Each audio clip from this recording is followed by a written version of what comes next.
Uh-huh. There we go. Thanks. So everyone, welcome. We're very excited to introduce today's special event, which is our TEMO talk show. We talked about this last week when we were all together, and we hope in the last week you've had a chance to connect, make your groups, and get a chance to get a taste of what's going to happen over the next few weeks. I am very excited to introduce my esteemed colleagues, Per, Sarah, and Saren.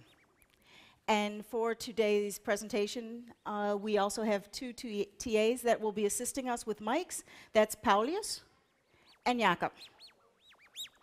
And our guest for case analysis is Matthias Polman Gomez. Thank you. Have a Hi. seat. Thanks so much for coming. We also want to say hello to all of you who are not in attendance today and are at home on the live stream. We hope that you also have a very good experience from this new technique that we're trying, and also we want everybody's feedback, those of you who are here live and also those of you who are at home. So I'm going to tell you a little bit about Mr. Polman Gomez, and he is from the Boston Consulting Group. He is a Milanese. He comes from, his parents are Chilean, and he is born in Milan. I tell you this because he is a multinational. He has worked, not only his personal background, but also in the areas that he's worked in, which I think is also very relevant because we have so many international students, and that's very exciting. And how you can use this to your advantage is also a good thing. But in his work as a management consultant, he has, or in his background, he's done a great many things. He started in Milan, as I mentioned. He got his undergraduate degree in management engineering. Then he came to Copenhagen, to our own fine institution here at DTU, or the Technical University of Denmark, and he proceeded to get a Master's of Science degree in management engineering. He's also a former TEMO student, so we're very, very happy to have him here. He's getting a full taste of the new developments over the years. He graduated in 2011, correct? 10? 2010. We had this conversation. 2010, and he has been working as a part of InnoAid, an NGO working with development strategies and helping over the last 5 years. Is that correct? So he does a great many things for Boston Consulting Group. He's worked all over the world, working on several high-impact projects. And today's work is about, or today's topic for us is case analysis and how important it is to you as engineering students and also to people in general. And we will set the stage for that by having Matthias share with us a presentation, and then going over to our colleagues and getting questions from you. So if you have any questions, get a hold of Paulius and Jakob. We're only going to take questions at the question time, so we're not going to be doing questions throughout. This is a maiden voyage, so we're going to be trying everything out. This is the first time we're on stage doing this, working with the tech, and seeing how it flows. So welcome, everybody, to TEMO Talk Show. And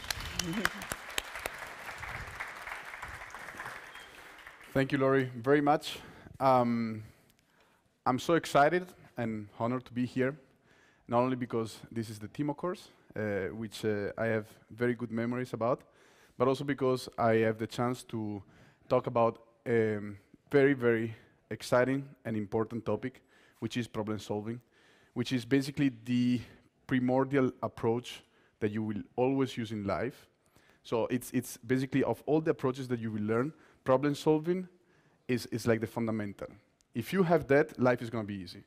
And why am I saying that this is going to be so important? I'll tell you an example.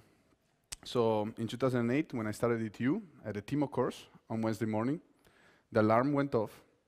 I needed to plan, when should I get up from bed? how much time does it take me to go to the shower, dress up, prepare the bike, go biking 11 kilometers from Copenhagen to DTU, and measure how much the green light was on and the red lights in each traffic light so that I could maximize and minimize the time I get to DTU, and then get in time, almost always in time, to the TEMO lecture. And this all these buckets of analysis that I made, all to maximize the time I was going to stay in bed. So you can well see that that's a very, very relevant topic. So if we can switch to my presentation. Perfect. So what we will do today is looking into BCG's approach to problem solving. And basically what management consulting is all about is actually boils down to three more or less simple steps. First, you need to frame the structure and the problem. If you do that, you will fully understand what you're doing. You will fully understand what the problem is at hand, what are the drivers, the components, and you'll be able to make the first hypothesis. So the first step. The second one is to plan your work and actually deliver, hopefully, high quality analysis that will support your argumentation and will help you solve the case. And finally, the most difficult part, which sounds very easy, is actually wrap up all the analysis that you did into insight, into value for the client.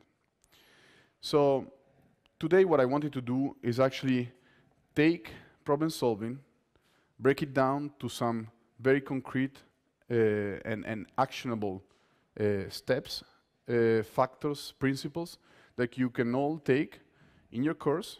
You can all take for your final assignment in TEMO and use them to successfully get, hopefully, a 12, and also take them in your future careers. So let's start. There are 5 key BCG success factors for problem solving.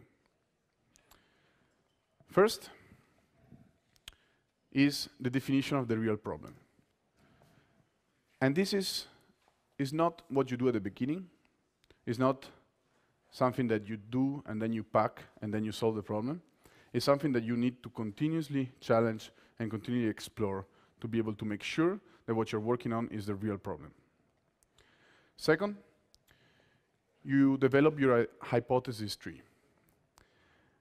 And hypothesis means being able to, from the first 10 minutes of your case, be able to make an hypothesis of what the solution could be, already in 10 minutes, and then structure your sub-hypothesis and issues to be able to make the analysis, plan your work, plan your case analysis, to be able to challenge and then refine what your hypothesis was until at the end of the project where you actually give the answer.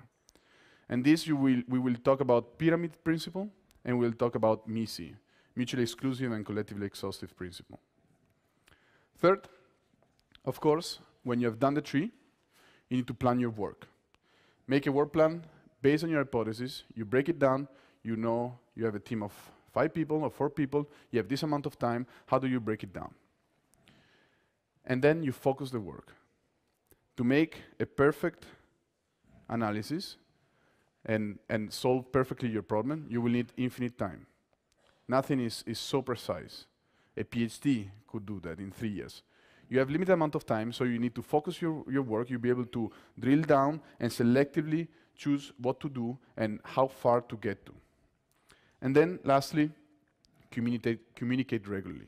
Continuously challenge your work, challenge what you're doing, connect with your professor, connect with, in my case, my clients, my case team members, to be able to always have an answer to the problem, an answer to the problem. And I will get to each of these 5 points. Why do we have 5 points? This is, we believe in BCG that if you master, if you command these 5 success factors of problem solving, then you will be able to more efficiently and effectively solve your cases. Let's look into the first one. define the definition of the real problem. First, of course, we have the definition of the problem. And you can remember this SCQ guideline, in which you have what is the situation, what is the context, then what is the complication that you're trying to solve, and then what is the key question that you need to ask. Second, you need to understand the business drivers. Breaking down, for example, when I go to the client, understand what drives the success of this organization, the success of this company. And if I can understand what are the KPIs, I can really go to the facts of what the case is about and actually use those facts to create my answer, to find out what is the best answer. Then explore root cause and symptoms. And this is going to be using the KPIs, using the facts that you have to be able to identify what is the problem. Or, on the other side, what could be the solution. Of course, sanity check. So looking at, is this real? Am I going too much into the geeky world and I didn't get what the big picture is about? And then conceptualize, the most important part. Be able to simply make it communicable. Make it so that everybody can understand a very complex problem in a very simple way. This is a very simple slide, is your problem tree or your solution tree or your hypothesis tree is the most important thing. So you have your core hypothesis, which is basically what is the answer to your problem. And this you can do after 10 minutes. What do you think is the answer to your problem? And then you go to a layer below, a level below, and then you say, what needs to be true for this hypothesis to be true? And then you go to sub-hypotheses or issues, and then down to metrics, to KPIs. And all of them needs to explain the layer above in a conceptual way. This follows the pyramid principle. The idea that concepts and idea needs to be clustered and structured for the mind to comprehend. And the reason is that our mind works like this. Our mind works by associations of concepts and ideas. In order to understand concepts, we'll cluster them, we'll make relationship between each other, and then we'll understand them. And just to make it maybe a bit practical, I'll do an exercise with you. It takes 10 seconds, so not many. I will show you a slide. I want you to count the balls on the left side, and at the same time, I want you to count the complete puzzles that there are on the right side. So you will see some puzzle pieces. And you will have 10 seconds. Go.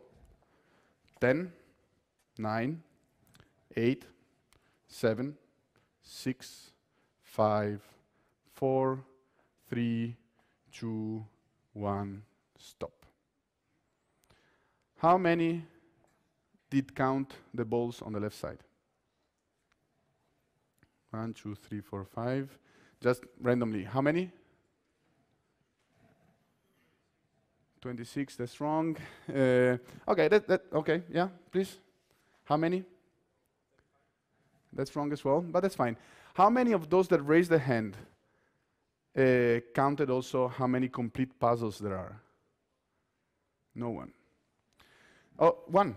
Yes? So how many balls, how many puzzles? How many balls? More or less 40. How many puzzles? No, how many complete puzzles? Like there were, so different question. But what I'm getting at is if this problem at hand was structured, for example, like this, your mind could very well see, and you spend 2 seconds, 1, 2, 3, 4, 5, 6, 7, 8, 9, times 4, 36, 1, 2, 3, 4. You spend basically 3 seconds to solve the problem that no one of you could actually solve before. This is how important the pyramid principle is, and how important it will be to rationalize, conceptualize, and structure your ideas, your problem, in a very simple way, in a very visible way, so that not only you and your team can understand it, but also the people you will explain it to. So we go back to our tree, And I'll just explain what is the pyramid principle. So the relationship, the vertical relationship, the logical relationship between one level to the subsequent level, and then the mutually exclusive and collectively exhaustive. So we need to make sure we have the universe of what is possible, the collectively exhaustive, and make sure that none of them overlaps with each other. This is actually quite difficult to do. In terms of mutually exclusive, well, yes, it needs to have logical sense. On the collective exhaustive, it's a bit difficult. So you can use other concepts like value chain analysis or profit and loss analysis in an organization or in a company or in a case to be able to go through and make sure that you are encompassing the universe of possibilities. Then we will see how to narrow it down, how to break, and how to move away from that. Second, plan your work. This is potentially very easy. You define your hypothesis, so you are sure you're asking the right question. Second, you define the tasks to validate or falsify or restructure your hypothesis, so you know how to get to the right answers. And then you break it down and you go to work. You define the resource need, the time, the number of people, how many analyses, etc. And then you manage the body of analysis that you need to make. Third principle, focus the work. The universe of possibilities are needed because you need to make sure you are including everything. But everything you must not do. So you need to be sure of 4 simple things. Are my hypotheses smart enough? Are they logical? Do they make sense? And this you can apply just the simple logic. Second, are they messy? Am I missing something? Should I rephrase something in a different way so that they are messy? You step back, you see if they make sense, these 3 sub-hypotheses. Does it miss one? Do I change something? I go in, I define it, I structure it, I step back again. Did I do the right thing? Does this make sense now? Third, you highlight those issues, those drivers that are the most important, that actually through those you can explain most things, or through those impacts most of the things. And if you drill down on those are going to be the drivers. We are not going to look into 1.1 because that's irrelevant. We leave it there because it is in the universe of possibilities, but we'll drill down on this one. And then there is some of them that might not make sense. You cannot make analysis on. Then you drill down. Does it make sense to break it further down? Does it make sense to rephrase it, to recompose it, and restructure it? And lastly, communicate regularly. Always have an answer ready. And always have an answer ready, as I said, after 10 minutes you get the assignment, you should have an answer. Might not be precise, might only be just logic. I think it's like that. But in an hour, you actually took a piece of paper, you are in the canteen, you took a napkin and you make some calculation, you put some ideas down. After an hour, you have an answer again. And you actually have an answer that is a bit more structured. After a day, you actually have called up the professor, you talk with your teammates, you called up an expert of the case, and you actually have a substantial answer. And then after a month, you did all the analysis and you actually have the answer. But never wait until the month is finished to have the answer ready. Always be ready to get what we call in management consulting an elevator speech. When someone asks you what is the solution to the problem, you will always be able to say, with a certain degree of accuracy, but you always be able to say it. So the example is, I believe what causes the problem. I have the analytical support for the hypothesis. I diagnose the root cause. And I might also have some emerging answers from the deep analysis. But always have it ready. Very important, what I just said. We use it every day. And I wanted to use the rest of the time to get more concrete, to get to, yeah, but how do you use it? And maybe how do you use it as Matthias, a consultant in the Boston Consulting Group? So I'll have a couple of examples. And I wanted to use the example of problem-solving trees also to relate it to how do you build a framework and how do you build a decision-making tree. So how do you use the problem-solving to actually make most of your case? So in 2012, I've been asked to go on a case for the United Nations, and particularly the World Food Program, which is the largest humanitarian aid organization in the world. I flew to Mozambique for 6 months. It was me, Mozambique, a consultant from US in Malawi, and then we had a project leader flying a bit around. And basically what we were doing was to help the World Food Program design a large-scale program for fighting chronic undernutrition. Just a bit of background on that. We have several ways of undernutrition. If you don't eat for a day, you will probably get temporary hunger. You are hungry. If you keep on not eating, you will get skinnier and you have undernourishment. And then you have the clinical part of undernutrition, which is which is called technically undernutrition. Within undernutrition, you can imagine there are other types of factors. And the one we were looking at, the one you always see, for example, documentaries, Somalia, etc., you have wasting. You have very, very skinny people. But there is another form, which is called stunting, which is much more impactful in terms of productivity and societal burden. And stunting is basically the condition so that people is actually shorter than what they should be. That's how you measure it. So a child could look 2 years old, but is practically 6 years old.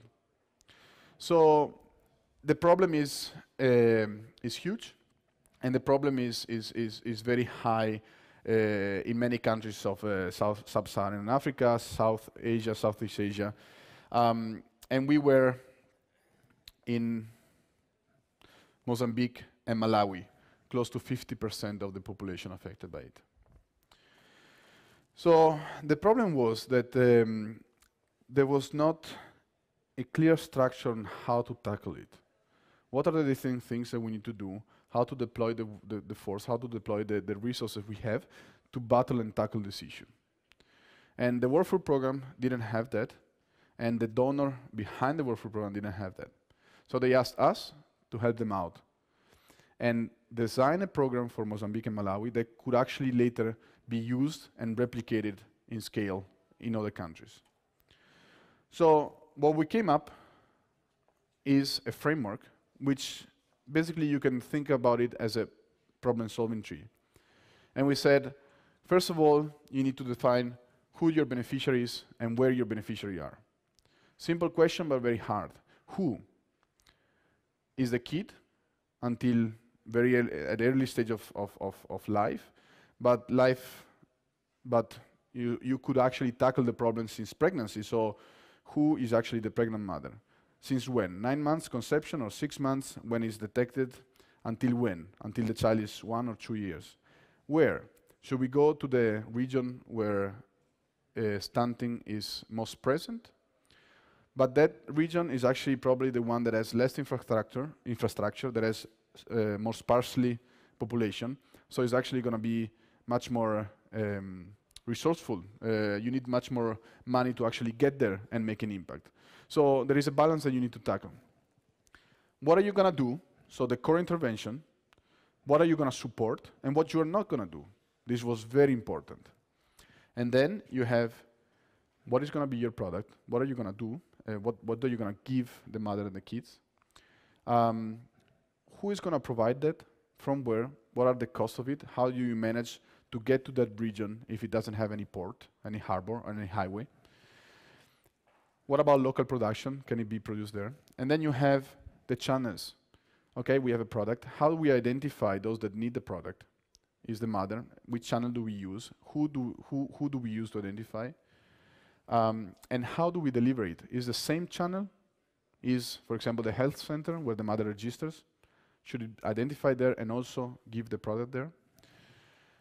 And then how you structure the implementation program. Phases, implementation plan, resource, operating model, what is going to happen, how you're going to control that everything is done, and then what is the budget. This is, I don't know if I can transmit the complexity of setting up a program that is between Malawi and Mozambique around $40 million over 3 years that will tackle 400,000 people and make it so that it's easy to understand what are the parts and what are the structure, each issues that needs to be solved. And then you can make it a decision-making tree.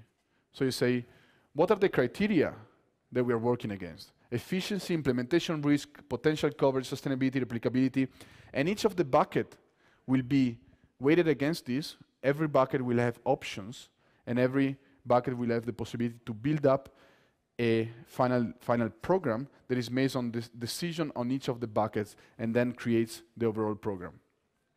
So you start from the top, you generate a long list of possible options from each of the buckets, you define the analysis, you make them very crisp, you understand what are the KPIs, you remember we talked about what are the issues, the actual things, the facts that will support.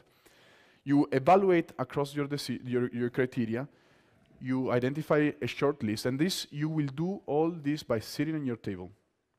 And then you start talking with people.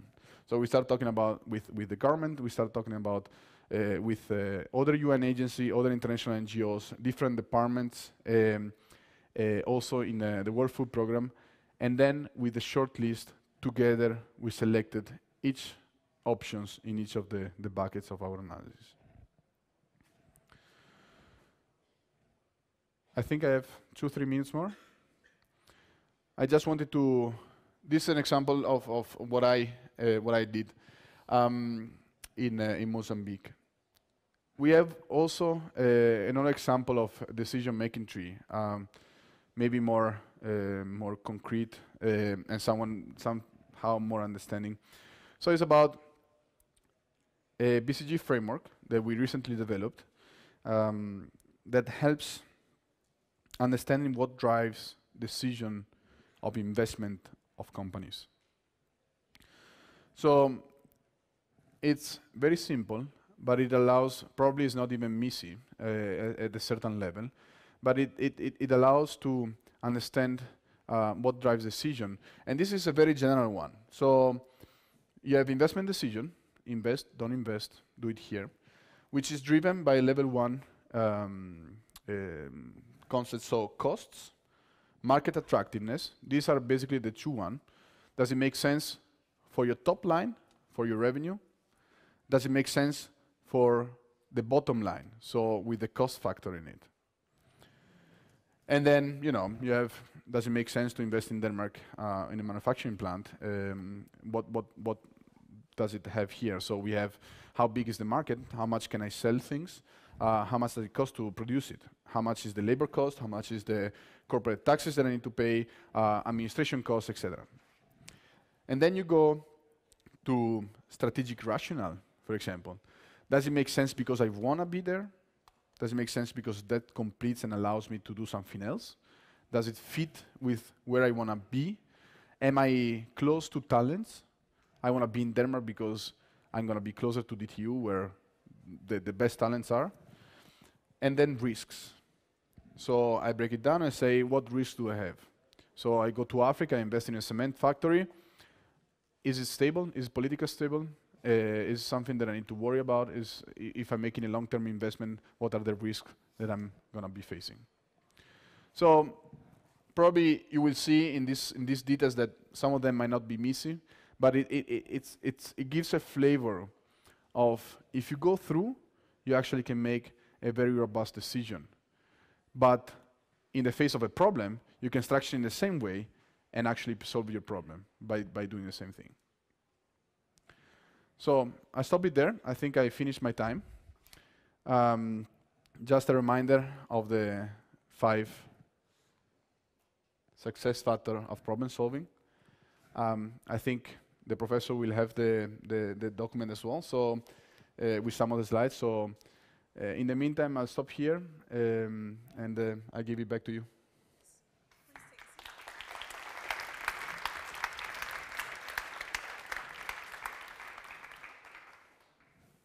Okay, I'm back on.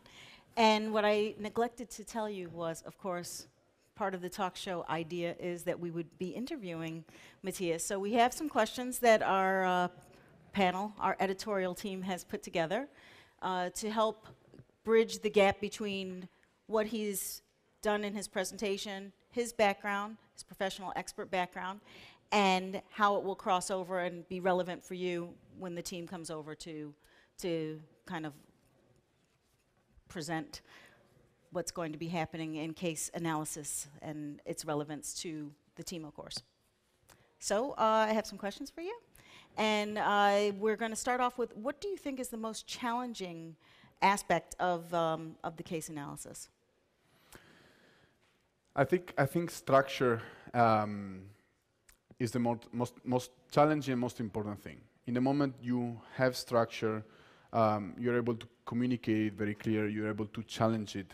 And if you're very open about how moldable, how flexible the structure is, then you are halfway there. The analysis then, you can troubleshoot each of the analyses with your peers, with your professor, with other people. But if you have the structure in place, you will always see how this all fits together. Okay, another aspect that I wanted to put in was, in comparison to the causal explanations and the competitive solutions. I would say causal explanation is the most important thing. I actually never encountered in my work with my clients ever to have two solutions that somehow are equal, and then you need to decide. Basically because the reality of problem solving, of case analysis, is actually a very iterative process, where you don't do a work and then you get to the final and then you decide, but throughout the process of solving your case, you interact with your client, you challenge ideas, and then you work so that at the end you will end up with a solution. And then it's a matter of finding the facts and finding the support to make the solution something tangible, something that no one can say could be wrong. Okay, we mentioned it a little bit in the presentation, but how easy do you think it is to find the key problems or the problem owners? It varies. It varies a lot, in the sense that, for example, in a few cases ago last year, I worked on let's say finding how can we save a company. Which basically means reducing costs. But there is not just one problem. You need to look across the organization, across what they do, and be able to selectively identify the bit and pieces of action that they need to do to be able to go back to profitability. So in a way there, the problem-solving part and the structure is much more important than finding what is the problem, I say. Okay. And talking about the feeling of the balance that has to take place when you're doing the case analysis, the theory versus the intuition. How do you find that balance? The nice thing about being the Boston Consulting Group is that actually I'm privileged to work with very smart people. So the intuition is a part of it. But I would say that it's really about the problem solving. If you systematically do it and you do it in the right way, you might at a certain point have a spark of light, but it's not your own. By discussing with the team, by discussing with the client, maybe the idea is always there, but there has never been able to get it to flourish. So really, I would say is the work behind rather than the intuition, because the intuition alone is nothing tangible. Okay. And I was thinking, because you work with this great team and feel good about working with the people that you work with, the group dynamic has something to do with this. So this is actually a question that came in during your presentation, and it is, do you have any recommendations for the students on how do you deal with different interpretations from your teammates? Uh, that's a challenging one. Of course, we all have our opinion, and you will be hopefully fighting with your teammates. Um, I think the good thing about problem solving is that you need to get to the facts. When you are discussing something that doesn't have effect, you are discussing on a wrong level. So break it down, agree how to break it down, not only on the solution, and then get to the facts. And when you get to the facts, and when you get to the number, then there is potentially no discussion. So in our team dynamics, we might discuss a lot about what are the hypotheses, how do you structure, what are the different problems. And at the end, that is not very important if it's right or wrong. The 10 minutes answer that I was talking about at the beginning of the presentation is not going to be correct. Probably it's not going to be, it's going to be completely opposite. But it just allows to structure it. So in my work with my team, I help structuring the problem. But at the end, if someone has a very strong opinion, I let it be. Because then what is really important is get to the numbers and get to the facts. And then everything is going to build up again. Okay, we have a question about the importance of case analysis for your job. Now, you've made a pretty good case, no pun intended, that it is an important aspect. But why is it such an important aspect, do you think, for your ability to do your job as a management consultant? We have, I'm afraid to say, many fundamental things to do our job. Case analysis, problem solving, it is a fundamental part. Probably it's a fundamental part for me as a consultant. I've been 3 years working in a Boston Consulting Group. I'm required to make very robust case analysis and problem solving. I need to have those skills. Then, if you remember the 3 arrows at the beginning, there is one about the structuring the problem, and there is the rest about delivering insight, delivering value. And the more you grow out of the consulting role to more senior positions, you realize that you go from the problem solving, you need to have that, but then you go into structuring and into delivering value. So those, let's say it's a process throughout time where the most important thing changes, because you also need to manage the dynamics. They know that I will do the problem solving, and someone else need to think about how to extract that into insight and value for the client. Okay. And our final question is actually related to this, but obviously problem solving is something for everyone.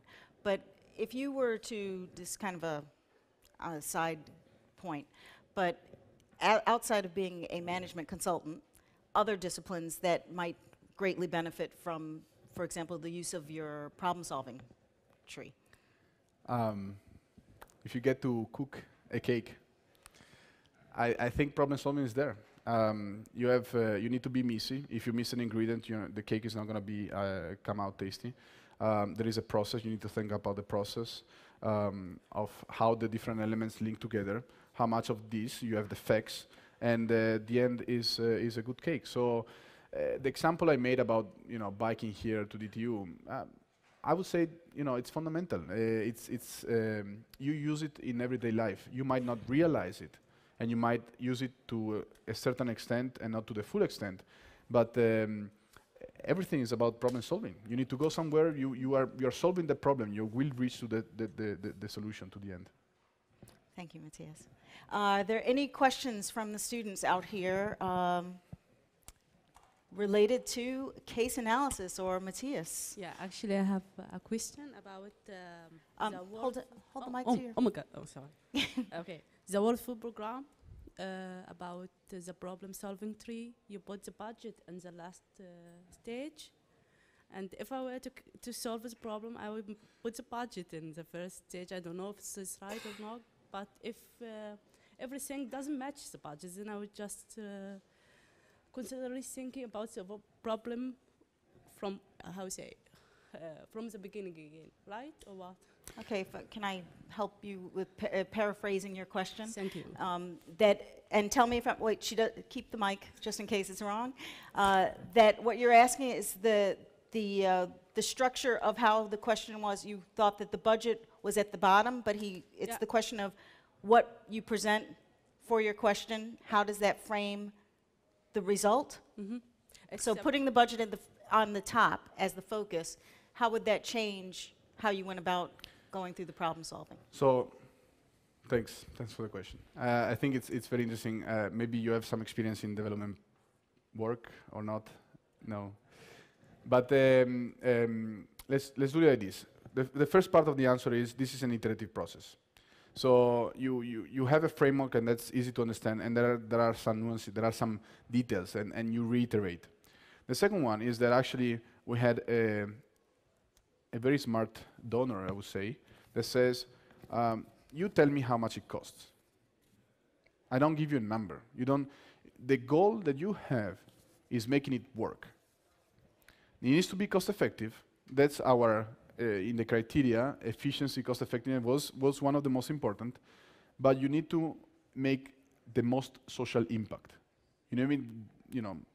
Lower the stunting rate in this region. So the budget was not really a question, but it is an iterative process. If at the end the budget came out 80 million instead of 40, then the program would not have been done because it would not have been possible. But having the structure, you will see, okay, it comes 80 million. Should we change something in the structure to make it cheaper, or what are the trade-offs that we do if we do change that? So, if that answers your question. Yes. You talked about making the social impact as large as possible. Aren't you in that way also making the dependence on your goods as a problem? Because in the end, these people are supposed to be self-supplying, and if you make them impact too big, can't you risk that they become too dependent on your help? Yeah, I think that goes to content of the project rather than problem solving, but it's not easy to answer, and maybe we could also stop later and discuss. In this case,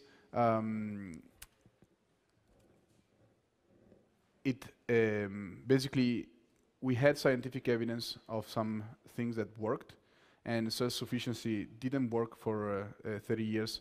And what we wanted to try out is, does it work on a large scale, on something that can be sustained?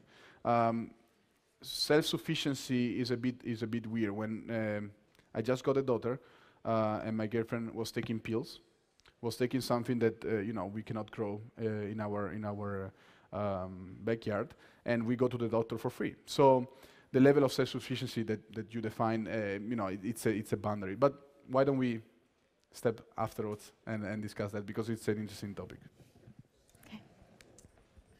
Yeah, I was just wondering, all this problem-solving strategies you mentioned, they can be used in baking a cake and organizing your bike ride. What about something like engineering problems in general? Absolutely. Most of you might come from a technical, much more technical background. I've always been mocked about being defined an engineer, but actually be a management engineer. So I might not have the full solution there, but it can be really done for everything. So you have an equation. If we go to analysis, you have an equation. The output is the graph. You plot the graph. If you remember analysis A or analysis 101, you break down what does it work for x minus less than 20 and for x more than 0. You break it down, you structure, you find a solution, you break it down, and then you draw the graph. So I don't know if that is the example, but if that works in drawing a graph over an equation, over a function, then it could work for everything. You have a car, you break it down. You have different teams working on an engine, on the structure, on the design, on security. I've got people, my very close friend in Italy, he's working in Maserati doing security, and his team is basically crashing Maseratis against the wall. But to define the safety things in the car, so that then it matches with the outside of the car, and then with the engine, and how does it fit the security with the engine. So everything is about breaking down the problem, make it actionable, make it so that different teams that can connect once in a week or once in a day could actually work fully on something and deliver something that then connects together to do a car. Yes. Thank you. Okay, we have a question from the board over there, and it's about how do you ensure the ability to get more than one hypothesis or to get more than one solution? This is what I found interesting coming from an academic background, where you have issue trees or problem trees rather than hypothesis trees. Mm-hmm. If I'm not wrong. What I found nice about, and none of them is perfect. None of them is perfect. But the reason why we use hypothesis trees rather than problem trees is, first of all, is to get very quickly to an answer and to very quickly structure the problem and make the team, the management consulting team, work on that problem. But if you remember, if you have an hypothesis, you need to define which hypothesis needs to be true for that hypothesis to exist. Mm-hmm. In the moment that the facts will not support one hypothesis, you will need to change that answer, which will change your answer. So you will not need to have different hypotheses, if you will, because your analysis will automatically switch the blocks in your tree until the final solution. So it's a domino effect of sorts. So Exactly. so that it keeps replicating. Exactly. Okay, do we have some more questions from out in the audience? Paulius, Jakob? The hypothesis tree, that was like your solutions, right? But in your slide you had as the core hypothesis, it was something about like that the costs of the company was too high. That's not really a solution. I don't really get that. No. The hypothesis was you make an investment or not. That's investment. The last slide, you mean? I don't know. It was the one with the company. cost and yeah. Yeah. So the solution is, do I invest or not? And that is a general tree, but you can say, do I invest in Denmark, or do I build a factory there, or do I, do I spend this money? And you spend that money if your market is attractive, and that is attractive if, or your revenue will increase by 20%, and that is going to be true if, by building this, I'm going to have more customers in Denmark. They will spend this amount with this price, etc. And then you go on the bottom of the tree. But also if the costs is an MPV, if the costs are going to be lower than whatever 90% of what is the average today in my company. And this is true if the personnel cost that is higher in Denmark is balanced by more access to talent, will create a more quality product, etc., etc., etc. So it was a very general tree because there was not a specific one, but you can convert that into investment decisions trees, let's say. Okay. And we have a question again from the board. How do you deal with what is taken for granted by customers or in cases? There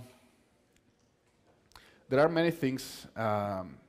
Basically, when you enter a case, basically it's like the exercise of the balls. That's how things are in the case. No one knows how to structure them. No one knows, and the client themselves they discuss over things that do not have a solution. They are not good to be discussed because there are no facts. So the client usually takes for granted many things.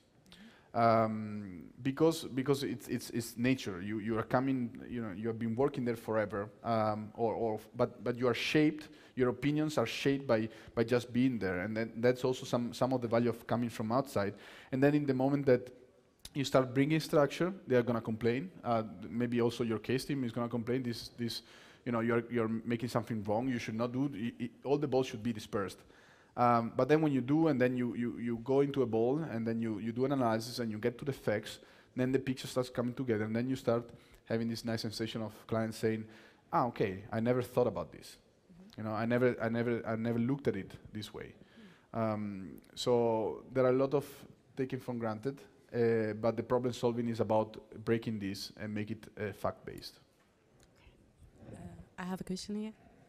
Yes.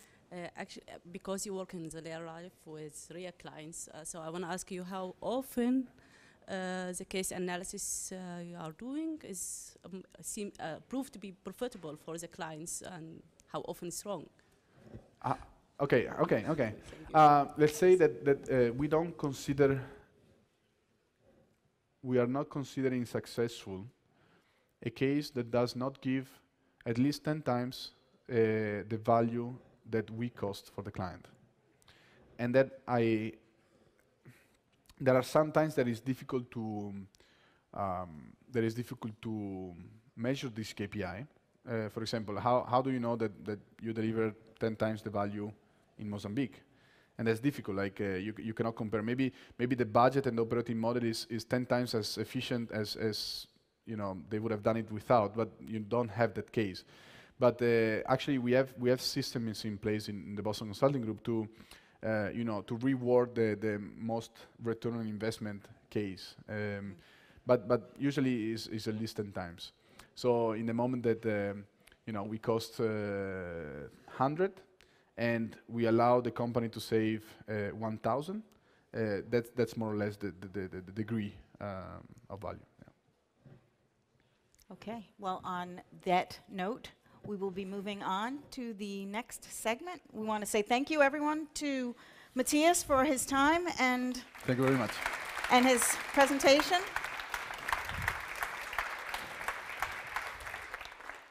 We hope that it has been inspiring. We're going to be moving over to the next segment. I think in the meantime we have a little mood music. And maybe you want to stretch a little bit. Always hard to sit in your seat for a long period of time. So he'll play a little bit, you guys stretch, and we'll be back with the TEMO team. Thanks.